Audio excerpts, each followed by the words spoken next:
The hydrates of carbon are generally called as carbohydrates. So they generally take up a formula of CN H2O times 5 times of H2O molecule. They are polyhydroxy. They have so many OH here, and usually they are optically active. They may be an aldehyde or they may be an ketone here. So hydrolysis of such a compound that would give the polyhydroxy aldehydes and ketones. And what are they? They're usually optically active in nature. Few could feel taster, sweeter, few will not have taste. So basically, you're talking about the carbohydrates, which is nothing but sugars. Few are sweety, they have good taste. So the one which is having sweeter taste, they are called as sugars. As I say sugars, remember your in your home you're using sugar. You feel it's very crystalline, isn't it? It's crystallized. So just remember the qualities or the properties of the crystalline substances. They will have short melting point, fixed molecular weight. They will be soluble in water as well. So usually fructose, sucrose, lactose are sugary ones of carbohydrates here. So I'm just writing the abbreviation here to remember SLF, sucrose, lactose, and fructose. The fructose is called as fruit sugar, and sucrose is your cane sugar, and lactose is nothing but milk sugar. There are so ma'am, when I say carbohydrate, they definitely be sweeter? No. They are non-sweet carbohydrates are also available. They are called as non-sugars. So whatever is the opposite of this material goes for this material. This is crystalline, this is amorphous. This is sweeter, this is tasteless. It is soluble in water, it is insoluble in water. They have fixed molecular weight and sharp melting point. They have variable melting points. So basically, starch comes into the category of non-sweet carbohydrates. We are discussing about the different types of saccharides. Saccharides means carbohydrates. I am classifying them when I take it, when I hydrolyze it. How many units it will it give? With that, I'll be discussing it as monosaccharide, disaccharide, polysaccharide. So the first thing is called as monosaccharide. When I try to hydrolyze it, it will not get further hydrolyzed to any smaller compounds because it itself is the smallest one here. It yields no smaller units. The basic form is glucose and fructose. The one that you're having, in summer season, when you feel very thirsty, when you feel very dehydrated. In your younger age, your mother would have dissolved this glucon D powder in water and you would have had it during your sports day time and all. Have you had it?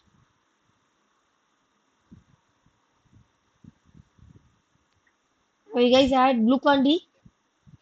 Yes, ma'am. Yes, ma'am. Those Yeah? tablets. You had your like tablets. Okay. Technology has developed. We had it as powder. Okay. So that is glucose. So whatever is a complex thing you take pizza goes into your body, goes for digestion, breaks down into innumerable parts to finally end up at glucose only. So glucose are generally aldose. Aldose means they are containing aldehyde. Fructose or ketose, they have ketone part here. Similarly, we are going for the second category. Ma'am, when I hydrolyze it, they can give 2 to 10 smaller units. Then such category are called as oligosaccharides. 2 to 10 smaller units they can give. They are called as oligosaccharides. This oligosaccharide is for further example is your examples they have disaccharide and trisaccharide. Disaccharides. The word itself says two. They will provide you 2 units here. Sucrose, maltose. The word malt, try to remember ragi malt. Ragi is a cereal. So it's a cereal. Maltose, lactose, the milk sugar. All these things, when you hydrolyze it, will get divided into 2 units. trisaccharide. It will get divided into three units. It's raffinose. Raffinose is the rarest form of sugar.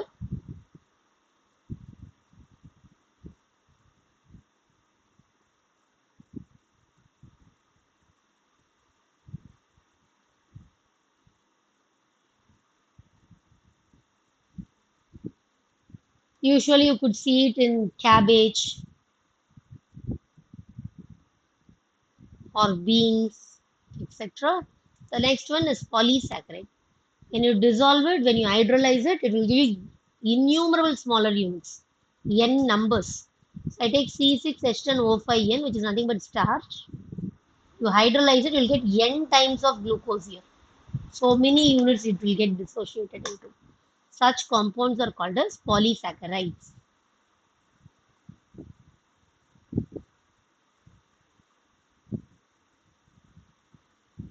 Okay.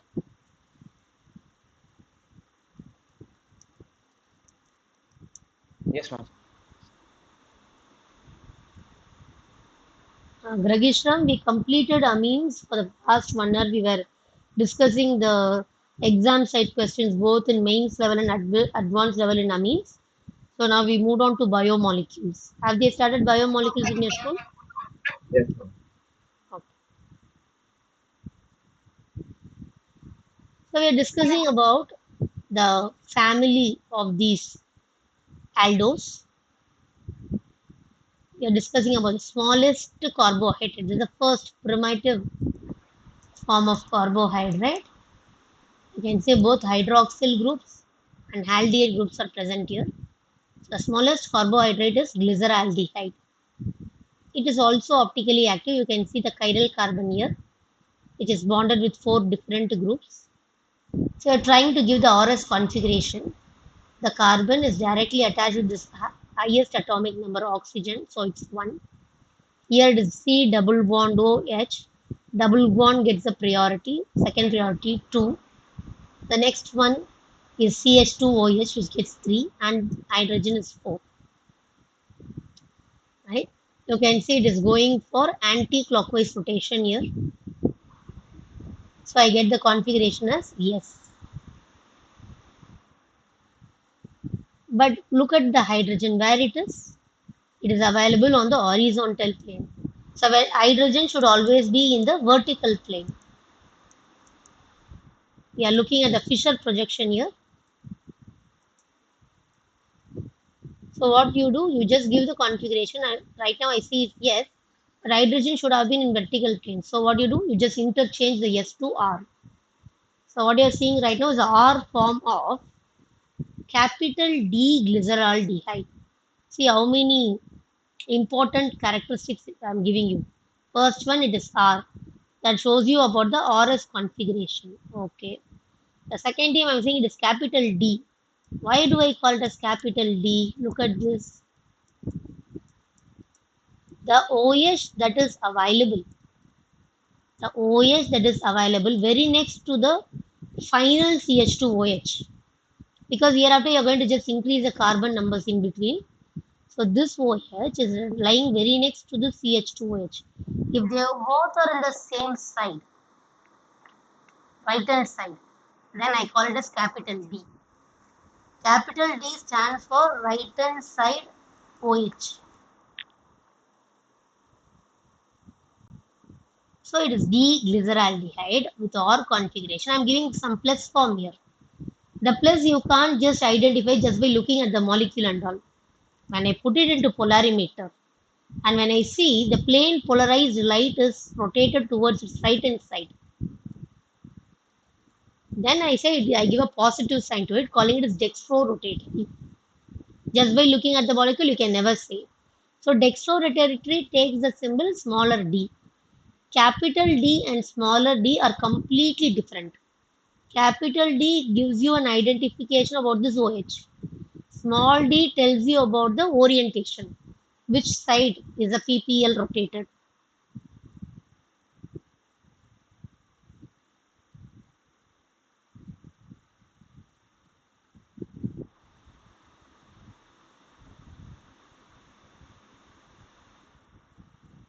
Okay.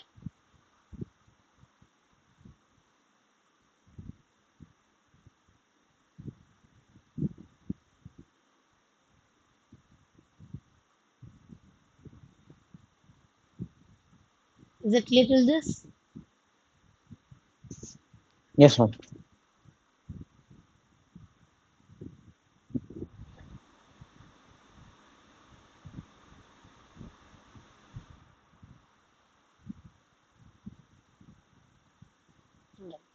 So we are talking about the L-glyceraldehyde here. So the L-glyceraldehyde, you can see the OH is present to the left hand side. OH is present to the left hand side. But here in this molecule, there is only one HOH fragment is available. So I see the OH is going to the left hand side. So it is L. It is not like that. How many molecule, how many intermediate you are having in between? If it is D form, I just look at this OH, it is in the right hand side. The L form is an enantiomer. The L form is an enantiomer of D. What do you mean by that? Just flip it. So whatever you are having this side will come to this side. They would be non-superimposable mirror image of each other. So D and L forms are enantiomers of each other.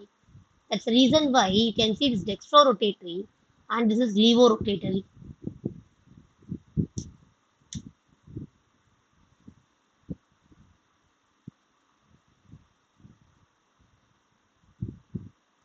Understood?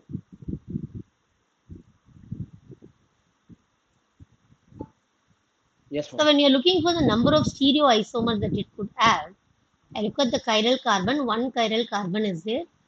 They do not have any symmetry operations because only one chiral carbon is there, so not possible to even check for symmetry operations here. Therefore, I say it is 2 power n. The n stands for the number of chiral carbon. So totally I have two stereoisomers. And the two stereoisomers are the enantiomer pairs, D and L form. Alright.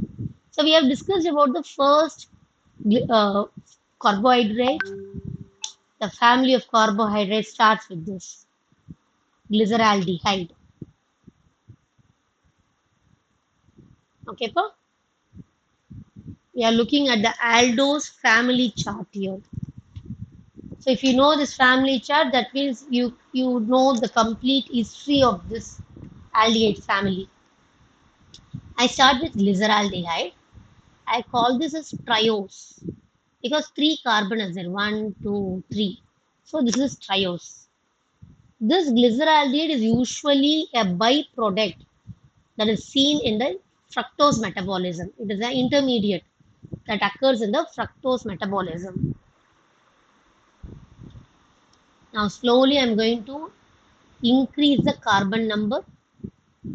I'm having CH4, CH, OH, CH2OH. I'm going to introduce, keep this constant. We are going to introduce one more carbon ray in between like this. Hereafter, just introduce the carbon ray. Here I'm having H, OH. Same way I'm just adding it. Look at this H, OH. Already this was available. This was constant.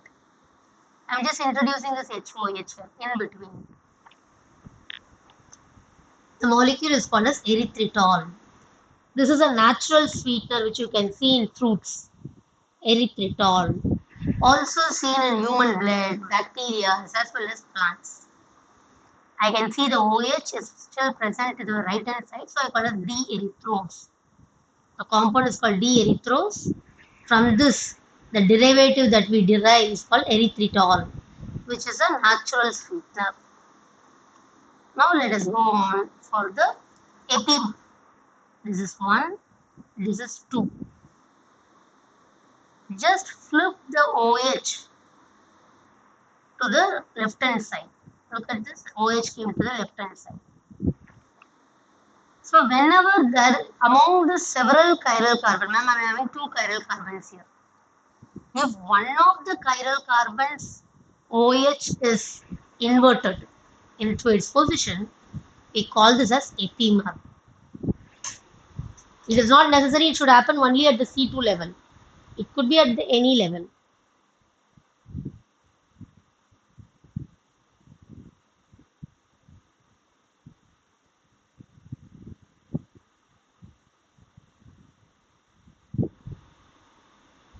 Okay.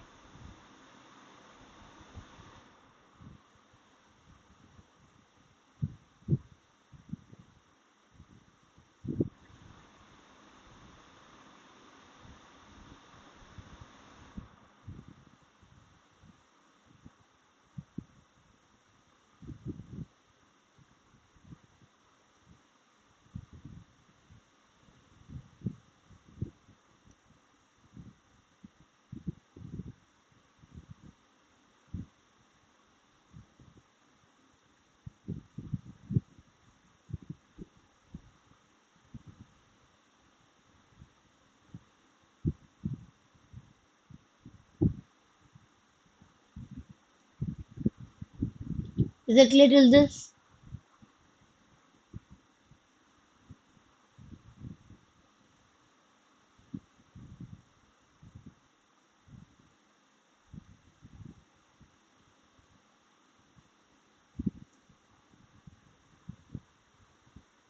Okay. Shall I continue, Pa? Is it over?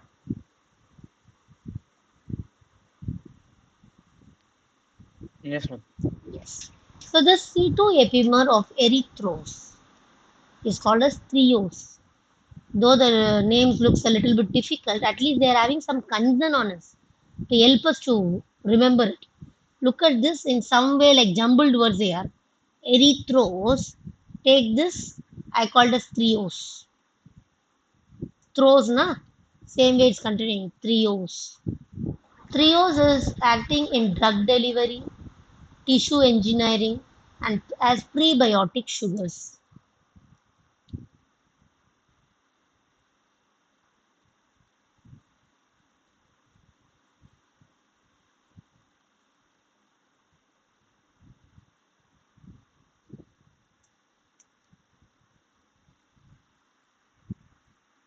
One more time, I am going to increase the carbon plate here. Take the same molecule, erythros. One more time, I'm going to introduce one more carbon plate in between, H, OH. Very important member we have reached, ribose, the component of RNA, ribonucleic acid. This is the functional unit, ribose. The OH still is in right hand side, I gave D ribose. Let us do the C2 epimer of it. It is called as arabinose. Again, a little bit of jumble thing. It ends with os. This also ends with os. This is rib. This is Arab. Arabinose. Quite a rare kind of a carbohydrate. The C2 epimer of ribose is arabinose.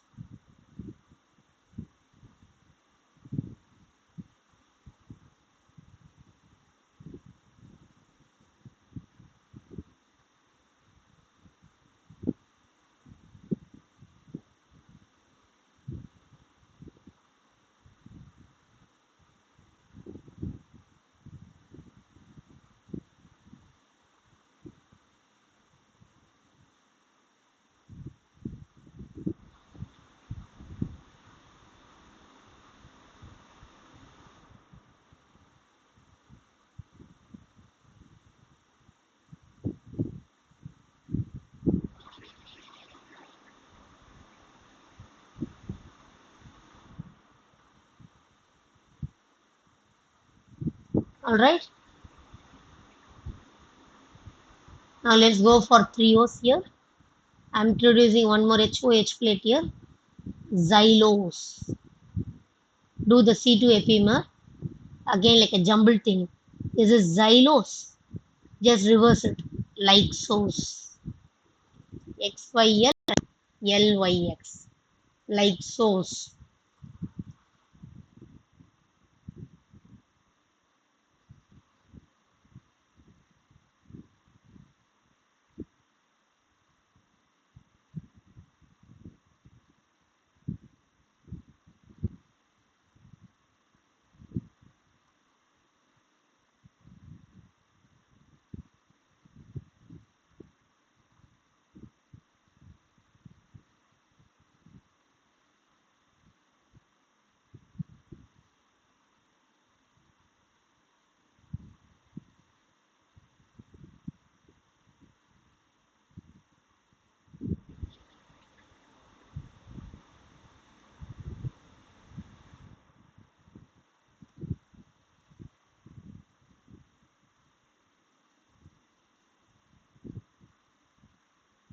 Next one, I'm introducing the carbon plate of ribose here one more time.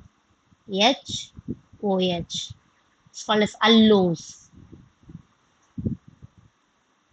Allose.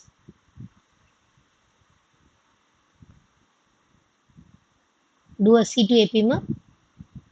Altrose. Very much the same, isn't it? Al. Instead of L, I'm saying tro. Altrose.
Coming to the main member of the family, glucose. So who is the parent? Arabinose is the parent. From arabinose, add an HOH. I'm having glucose. D-glucose. Because the OH is still in the same place. The C2 epimer of glucose is called as mannose. This is competitive question. What is the C2 epimer of glucose?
Okay.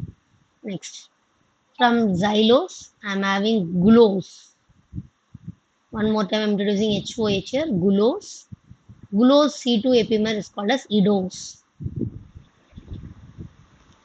Glucose C2 epimer is called as idose. Similarly, for lysose, introduce an HOH here. The molecule is called galactose. Its C2 epimer is called as talose. Now look at this glucose and galactose.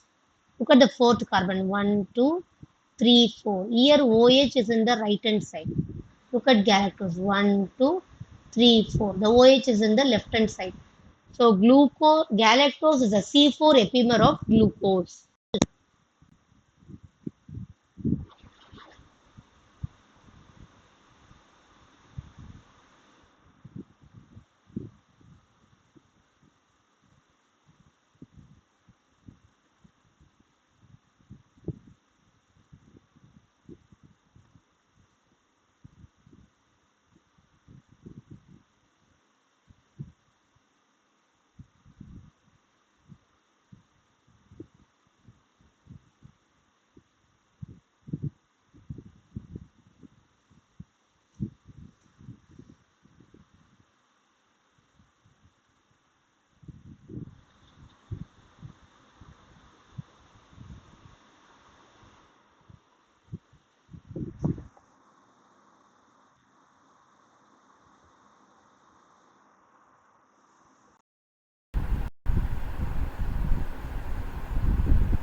Okay, done.